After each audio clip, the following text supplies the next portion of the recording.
Well, here we are with my parents on Thanksgiving in 1994, and Dad was going to tell you kids about what the farm was like at Thanksgiving.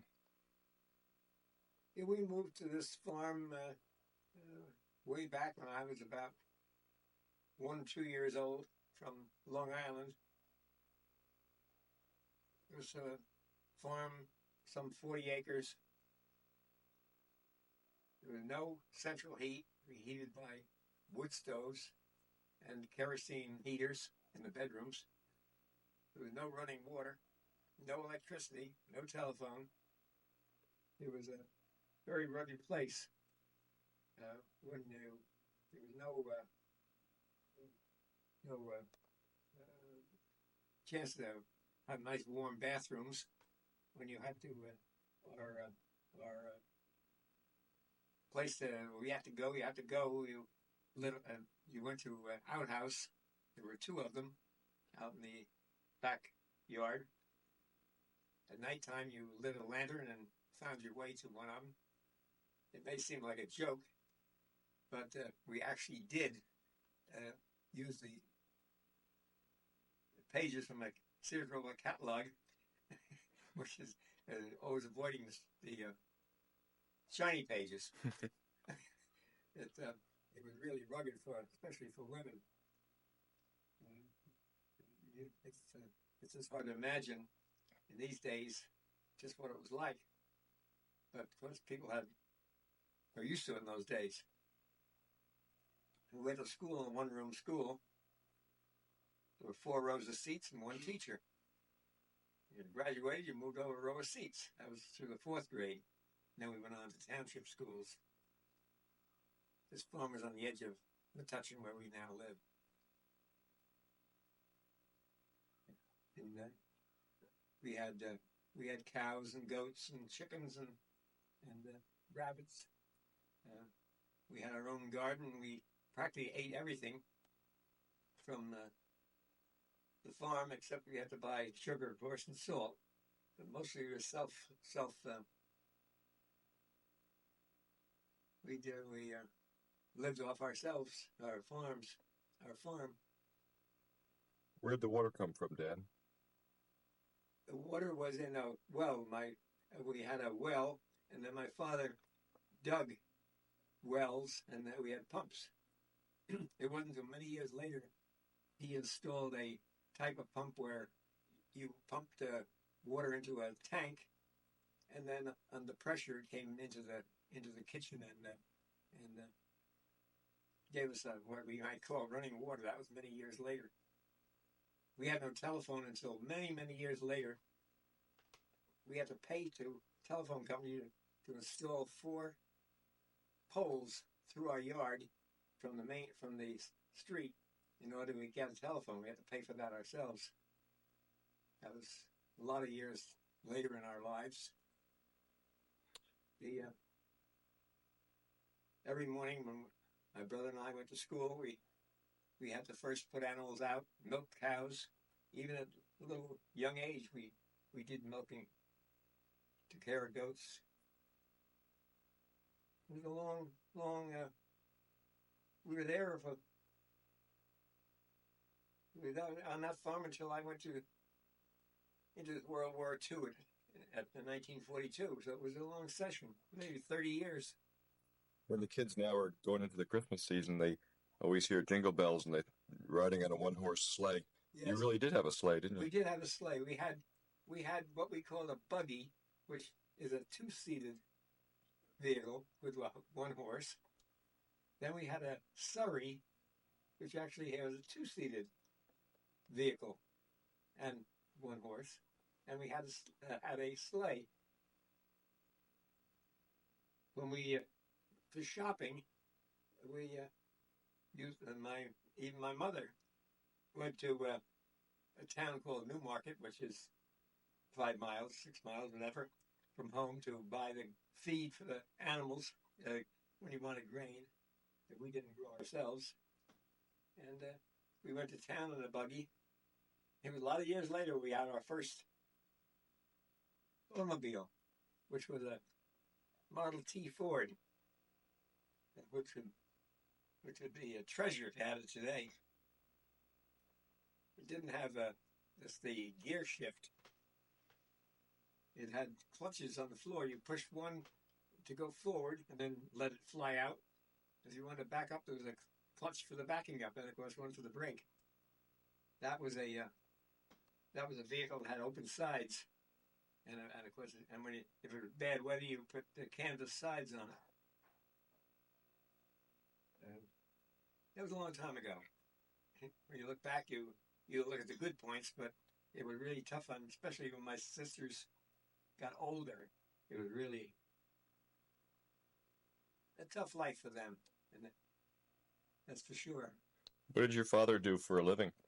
My father was a plumber. Then along came a 1929-30 depression. That was a depression, not a recession.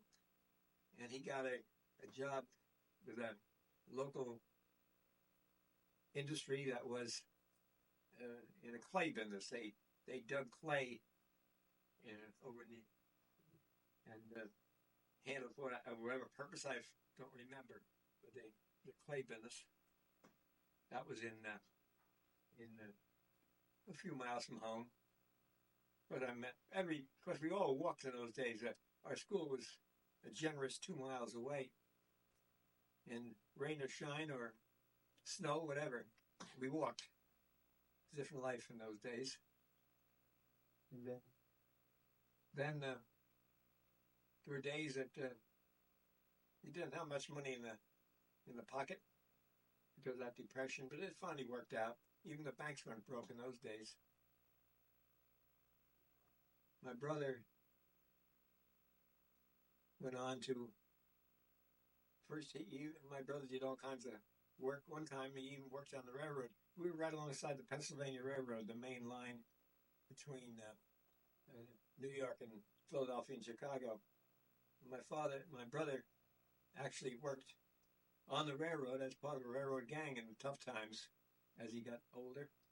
And then he went into a local man who had a truck farm.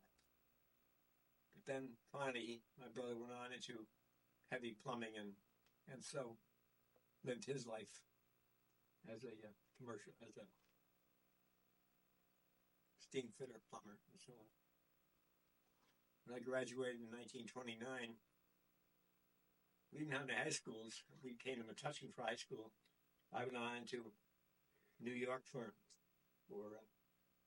got a job as an office boy. People would laugh now, but I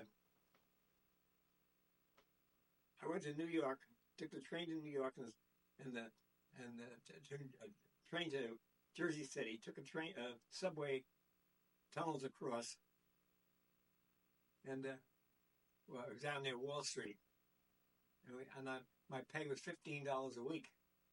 Nowadays, people scream if they don't get $15 an hour. But then, that business, years later, that business was changed, and I came to New Brunswick, and then I finally got into what became my life's work, insurance office. And so we came on to here. Grew up, got married, had an awful nice family, real nice wife. We've had a long, happy life. If you had to pick one memory of your growing up, what would that one memory be? Oh, we did a lot of playing and adventures in our woods. We had a brook that had a pool. You'd laugh if you could call it a swimming pool, but it was a wide area in the woods, and the water was generously, if you want to be generous, about 1.5 feet deep, or 2 feet the deepest. We played a lot in that, and there were a lot of frogs and we used to play with them. It wasn't very nice for the frog, but we'd sort of tap them or hit them on the head, and they become tame. And then we'd play with them. We did a lot of. We made adventures. We played. We played with sticks and stones. We called it a game. Especially my younger sister. We called it a game called Chicky, and we pretended that sticks and stones and things we put together were people. Kids would laugh at that today. They must have all these mechanical things that they wind and then sit and watch or run by batteries. But we had none of that. We played. We dug. We dug holes and made houses and we made little houses out of small branches and played, which would make kids sneer or laugh today because they're so used to everything is mechanical. We did a lot of walking. We would walk to visit neighbors, and neighbors in those days were 2 miles. Some were 2 miles away, and we called them neighbors, and we visited them. We after years we had bicycles. We made our own scooters. we took old roller skates, used the wheels, and made scooters because we had no pavement to ride on, so it was a little difficult. But we made our own. We made our own toys. We made our own fun. My father didn't play, but he made things for us. We had a whole yard full of rings and swings and trapeze bars. And he made real big rope swings. They were maybe 10 feet high, and you could really swing.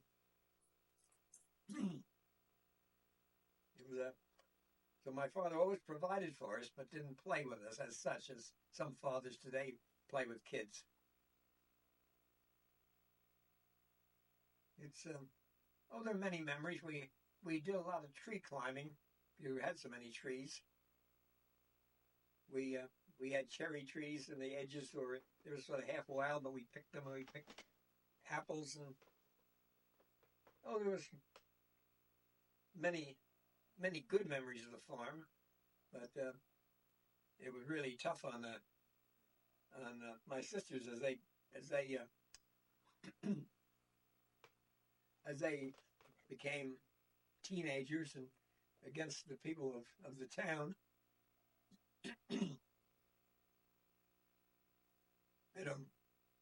Well, hold it a minute. Okay, we're back again. Yeah, I remember because as I said, the whole house was heated by individual stoves, wood stoves. In fact, my mother's cooking stove was wood. It was a big iron stove, and we were alongside the railroad, Pennsylvania Railroad, and the gang that took care of the railroad, on bad days they used when there was bad weather, they always came down to our big barns to stay dry and warm, and of course come down and eat their lunch and so on, and so in exchange they gave us the railroad ties as they were changed to new ones, and we would get maybe 100 or so railroad ties. And my brother and I had to cut those into lengths of about a foot, and then split them down into pieces for the stoves. We did use some wood from trees, but a good part of our heat was railroad ties. And, the ones that were especially good were made of pine, and we cut that into slivers. You could light them. You could light them with a match. Never so the type of wood it was, But we cut them, of course, by hand saws. Wasn't until years later my father found a automobile. It was all had no body left on it, but it had the engine, and he hooked up a saw with a blade, belt and blade. He finally began to cut wood a little bit that way. That was years later. But the railroad was one of our fun things. We walked along the railroad for miles, finding treasures. You know, the things that spike or something that's thrown out of the cars or whatever. Railroad was our home for a long time. It's only the railroad then was not electric. It was coal burning,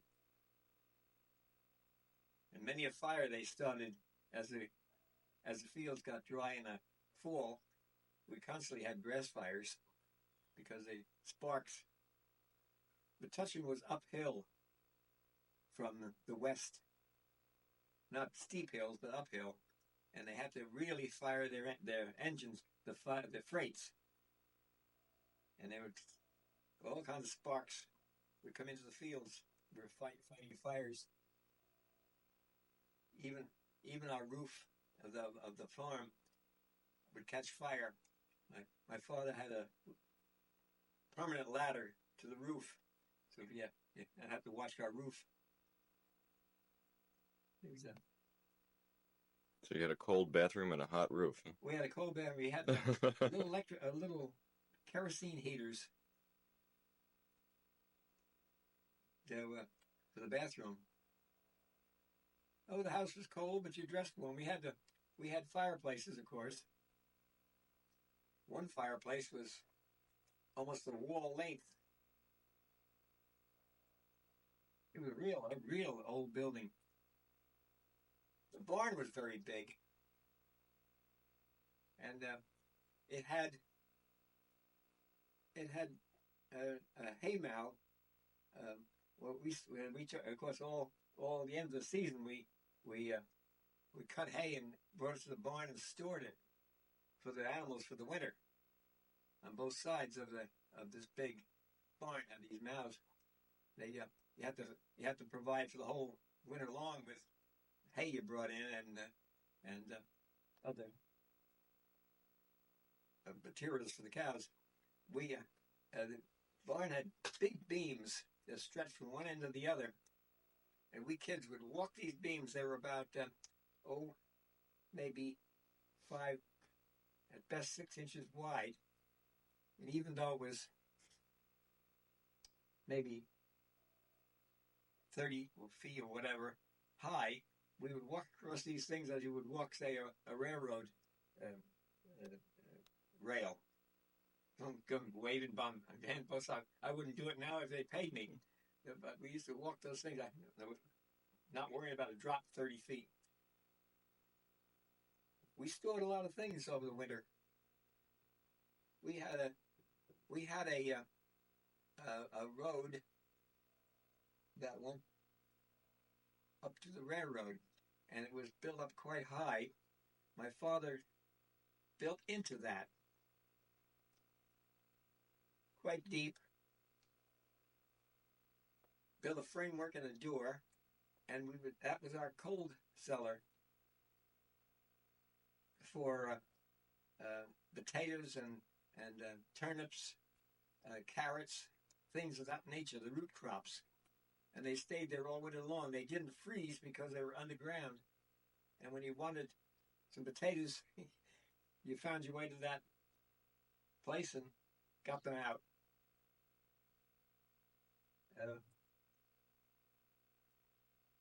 And the same subject we had, of course, we didn't have refrigerators. We had an ice box, and I mean it was ice. The small ice box in the kitchen. But a good part of during the summer, we would store most of our stuff that had to stay cold in the spring. That was maybe today's measurements,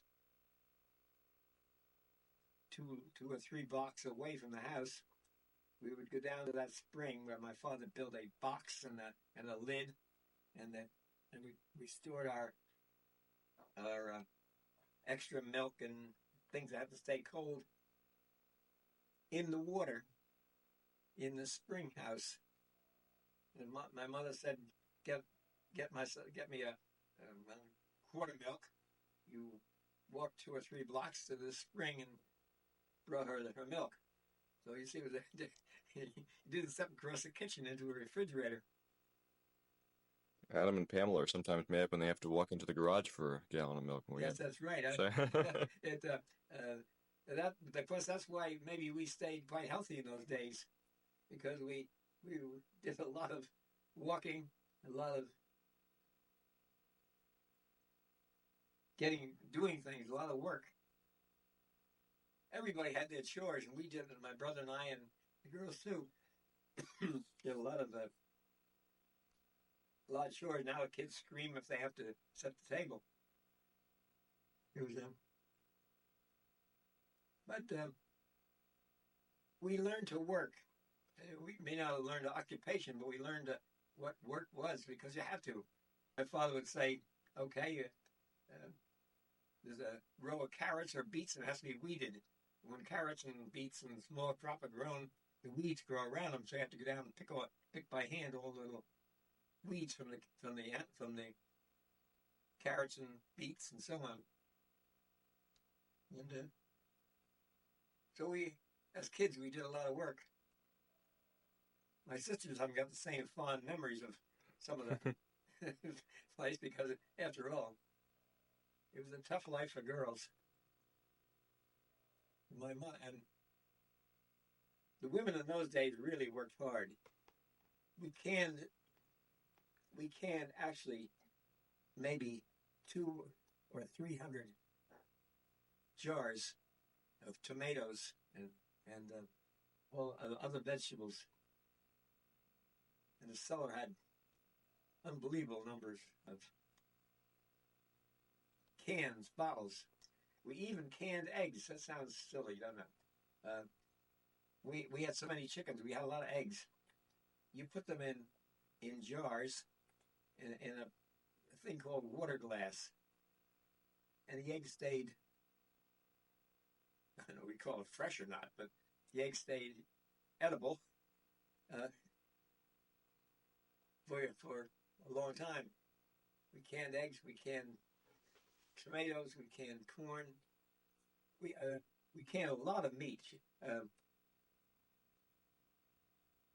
Because we raised our own pigs and hogs, we raised the goats. Every year we butchered 2 pigs. We would we had a sort of a block and tackle arrangement in the big doorway of the garage. We leave the pig over there. My father would hit it on the head with a mallet, sort of stun it.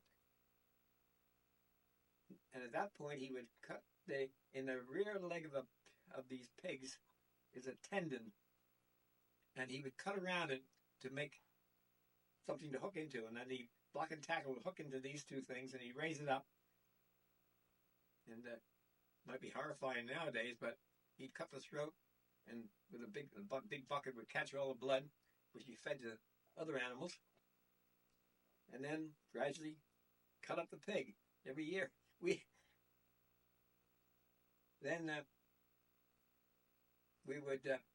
would cut the pig in pieces, and then we had our own smokehouse where we smoked the hams and all the sides and the bacon, and we always had it all winter long. We had a supply of hams and bacon and whatever else a pig produces. The goats, he would as we had new kids. They call them kids every year. They were butchered, and even the young calf that we didn't need would be butchered. We raised so much meat. That was farm life. didn't go to the store and pick out your meat from the counter. We had it in the smokehouse or in jars or what other. And we did a lot of meat by salting it. A lot of meat was packed in boxes or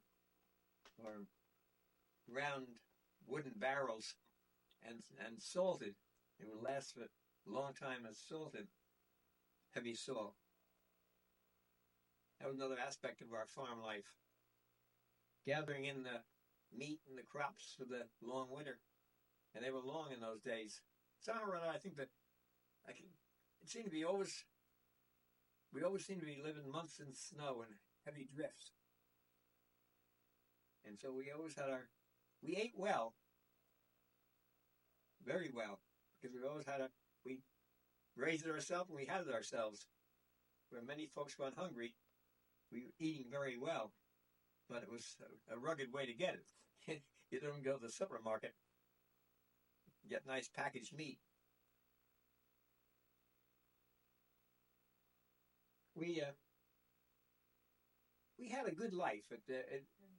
Can't say it wasn't a good life, but it was rugged.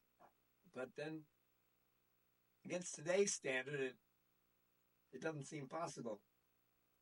I know some of the kids say, you didn't really go to a one-room school. Of course I went to a one-room school.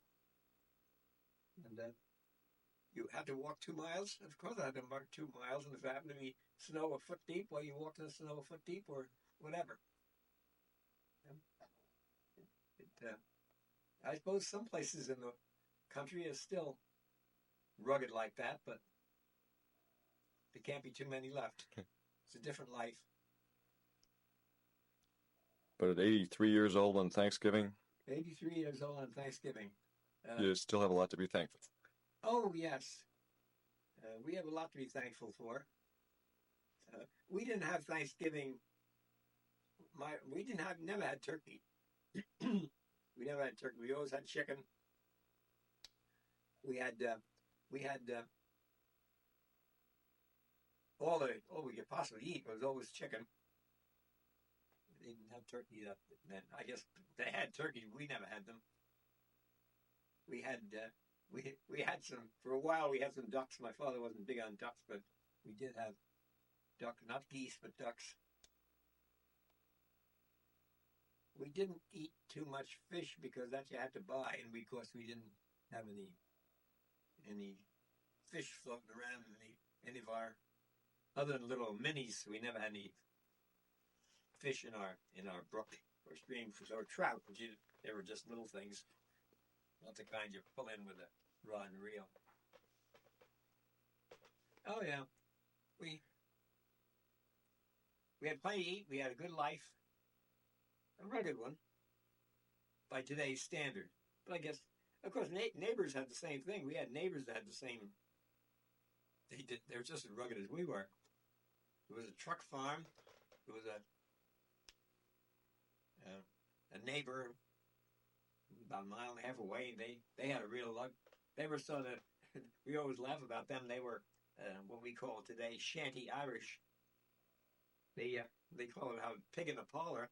Actually, when you visited them, there'd be chickens walking through the kitchen. They were kids about our age. They went to school as we did in the one-room school. And they had the same outhouse, no running water for many, many years. There were none of the neighbors up towards Highland Park in New Brunswick. They were a little bit more up to date. They were on a road, and they finally had electricity. We didn't for many. We never had electricity till we left the farm in '42, and the farm disappeared. It was bought out by the state and our big through 287. We always laugh with it. 287 runs right through the living room. The big highway, north and south, across the railroad, went right through and took the house down, so all disappeared. We hardly recognized where we were. We try to imagine just where the house was and where the barns were. It's a lot of good memories, and we had a lot of fun. We did a lot of things. But then we learned to we learned to make our own fun and play our own fun and improvise. Uh, we didn't just say we got $20 to go down and buy a new something or a new toy or some gadget. We made and provided and improvised. My younger sister and I did a lot of playing together as we grew up, as kids. We dug holes in the ground and made houses and pretended that things were what they pretended they were people or things. Nowadays, kids get embarrassed girls get embarrassed if they when they get a little bit 10 or 11. We marvel at playing with dolls. Heavens, we played with make believe things. We did a lot of make believing. We didn't have to have a doll that talks and weeps and has to have its bottom wiped. We improvised and made. We had things. We always had a Christmas tree. We didn't get tons and tons of presents, but we always had food. We always had unusual. We always had a good Christmas, a good Thanksgiving, but they weren't. They would have been archaic by today's standards. And what can you say? It's we went on to my sisters went on to they went on and they went. My one sister went through, became a school teacher. Second sister became a nurse. As I said, my brother went on to plumbing. I went on to office work. And 42, I left the farm to go to war. My parents moved from there, and the farm disappeared. That was it, I guess. Guess that's the end of the farm. Well, then that's the end of a good story. Yeah. Thanks.